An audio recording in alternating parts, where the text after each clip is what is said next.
যে মানুষটা আজ আপনার চলে যাওয়ার কথাটা ভাবতেই হাউমাউ করে কেঁদে ফেলে, সেই মানুষটা একদিন আপনার সত্যি সত্যি চলে যাওয়াতে চোখের কোণে এক ফোঁটা জলও আনবে না।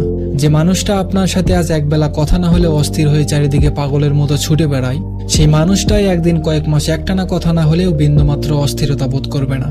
যে মানুষটা আজ আপনাকে অনলাইনে না দেখলে কল দিয়ে আপনাকে অনলাইনে ডেকে নেয়, সেই মানুষটা আপনি এক মাস অনলাইনে না থাকলেও আপনাকে একটা কলও দিবে না।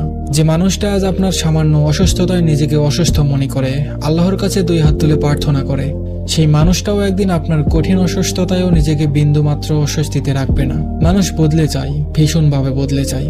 বুকের মাঝে তিল তিল করে গড়ে তোলা ভালোবাসাকে যখন কেউ দিনের পর দিন অবহেলা আর অপমান করে, তখন সেই মানুষটা নিজেকে বদলে নিতে বাধ্য হয়। বিশ্বাস করুন, কেউ কখনো চায় না সব থেকে প্রিয় মানুষটার সাথে এতটা কঠোর হতে, কিন্তু প্রিয় মানুষটার কাছে যখন কেউ অপমানিত হয়, তার ভালোবাসাগুলোকে যখন কেউ অস্বীকার করে, ঠিক তখনই মানুষটা পাল্টে যায়। এত মায়া, এত ভালোবাসা, এতটা টানকে নিজের চোখের সামনে যখন কেউ অসম্মান করে, অস্বীকার করে, তখন কলিজাটা ছিঁড়ে যায়। রাগের মাথায় একটা মানুষের সাথে অনেক রকম ভাবে কথা বলা যায়, তাকে যা খুশি তাই বলা যায়, কিন্তু কারো তিল তিল করে গড়ে তোলা ভালোবাসাকে অস্বীকার, অসম্মান করলে সেই মানুষটা আর নিজের মধ্যে থাকে না।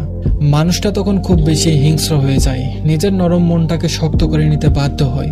আর একবার যখন মানুষটা পুরোপুরি শক্ত হয়ে যায়, তখন মানুষটার কাছে শত আর্তনাদ, শত আহাজারি, শত অনুরোধেও তার মনটাকে আর গলানো যায় না।